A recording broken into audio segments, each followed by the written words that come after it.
Bien le bonjour.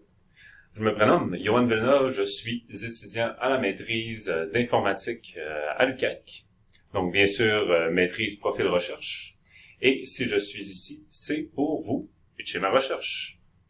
Donc, le nom de ma recherche s'intitule « Le développement d'une méthode d'optimisation pour générer des horaires pour les infirmiers et infirmières, le tout afin de minimiser l'épuisement de travail et l'absentéisme. » Donc, avant vraiment de rentrer dans le vif du sujet, pourquoi est-ce que j'ai choisi un domaine qui est comme le domaine des infirmières quand je suis un étudiant en informatique? Ouais. Donc, vraiment, pour mettre en contexte pourquoi moi je travaille sur les horaires des infirmières, c'est parce qu'il y a vraiment une problématique à ce niveau dans les hôpitaux. Par problématique, je parle qu'il y a une augmentation de la charge de travail des infirmières en ce moment, qui a été vraiment observée dans les années ultérieures.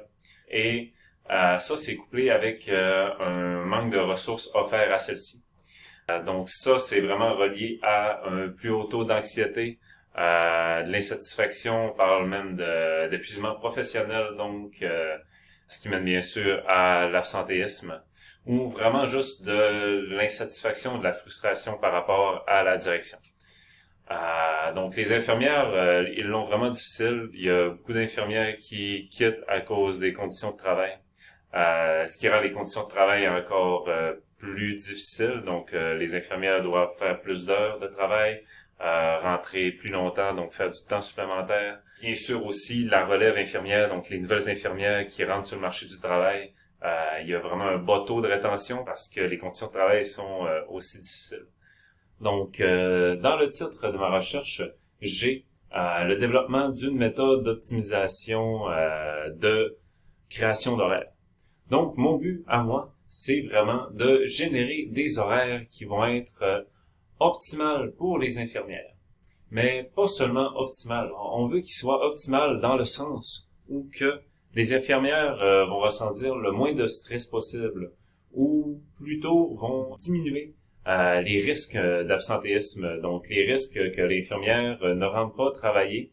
Et pour ce faire, je vais rentrer dans le domaine de l'optimisation en mathématiques. L'optimisation en mathématiques, c'est quoi?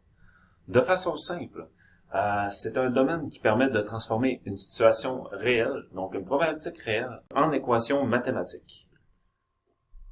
Donc, pour démontrer mon problème, j'ai ici un exemple d'un horaire. Ici, j'ai 3 jours avec 2 quarts de travail à chaque jour. Donc, mon premier quart commence de 8 à 16 et mon deuxième est de 16 à minuit. Donc, qu'est-ce qu'on cherche à faire avec un horaire? Eh bien, on chercherait à affecter des employés. Ce qui veut dire que mon modèle d'optimisation, l'objectif qu'il va avoir, c'est de maximiser l'affectation des employés à son horaire. Donc, si on laisse ça à ça, ça va ressembler à quelque chose du genre. Donc, mon modèle va affecter des employés, mais il va affecter tous les employés à tous les quarts. Donc, il y a besoin de restrictions. En particulier, il y aurait besoin, en fait, de contraintes. Donc, les contraintes, c'est des limites qu'on va imposer à notre modèle d'optimisation pour justement éviter d'avoir des solutions qui sont inacceptables ou des solutions qui sont seulement indésirables. Donc, par exemple, on pourrait rajouter une contrainte qui serait les quotas de travail. Donc, si on a un quota, par exemple, de 2 employés durant les quarts de jour et un employé durant les quarts de nuit, l'horaire pourrait ressembler à quelque chose du genre. Ceci est quand même une grossiérisation du problème. Alors, avec les contraintes, on est vraiment capable de modifier le modèle pour avoir une solution qui nous est favorable ou qui est seulement acceptable. Donc, dans notre cas, ça pourrait par exemple être des horaires qui sont propres à la logique d'horaire. Par exemple, ne pas affecter 2 fois le même employé à un même quart. Donc, toute cette logique-là, il faut aller expliquer ça au modèle d'optimisation parce que lui, il sait pas comment faire des horaires. Sinon, on peut rajouter des contraintes propres au nombre de travail québécois. Et on pourrait même mettre des contraintes par rapport à la convention collective des infirmières. Donc, il y a pratiquement pas de limite aux contraintes qu'on peut rajouter au modèle. Donc, on peut vraiment avoir un générateur de modèle, un générateur de horaire qui est à notre goût. Donc, avec ça, il y a pratiquement pas de limite. Donc, on pourrait rajouter des contraintes par rapport à l'état des infirmières. C'est ce que moi j'ai tenté de faire avec ma recherche.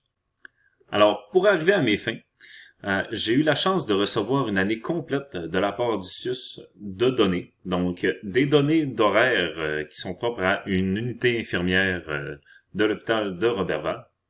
Alors, j'ai de l'information sur les horaires de chaque semaine qu'ils ont. J'ai de l'information sur l'ancienneté, les types de corps que les infirmières ont fait. Donc, est-ce que c'était du régulier, temps supplémentaire? Est-ce que c'était peut-être de l'absentéisme qui a été fait?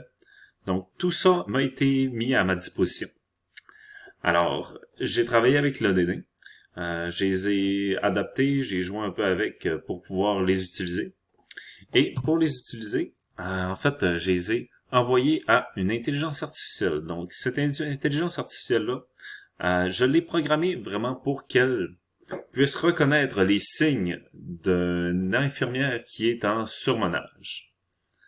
Donc, mon intelligence artificielle reçoit une semaine d'un employé spécifique et déduit si cet employé-là est en situation de burn-out ou de surmenage. Elle prend l'information et elle, comment elle l'analyse, c'est avec des arbres de classification. Le cerveau de mon intelligence artificielle ressemble un peu au schéma de droite. C'est une agglomération d'arbres décisionnels qui, chaque arbre, vont prendre une semaine en input, donc va prendre une semaine, va l'analyser et va ressortir une prédiction sur l'état de l'infirmière. Donc, est-ce que l'infirmière va bien? Est-ce qu'elle va peut-être mal? Est-ce qu'elle est en haut risque de burn-out? Donc, chaque arbre va ressortir sa prédiction sur l'état de l'infirmière.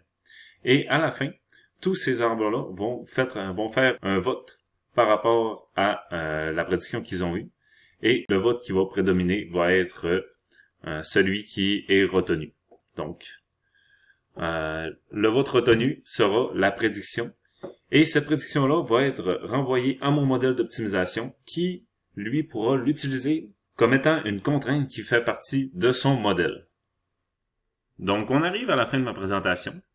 J'espère avoir pu vous présenter mon projet de manière simple et compréhensible. Donc, je crois que c'est ce qui s'appelle vraiment pitcher sa recherche. Sur ce, petit mot de la fin. Avant tout, merci de votre attention. Merci spécial à mes professeurs du département d'informatique, Sarah Seguin et Julien Maître. Et je vous remercie encore beaucoup d'avoir porté attention à mon projet. Je vous souhaite à tous une excellente journée.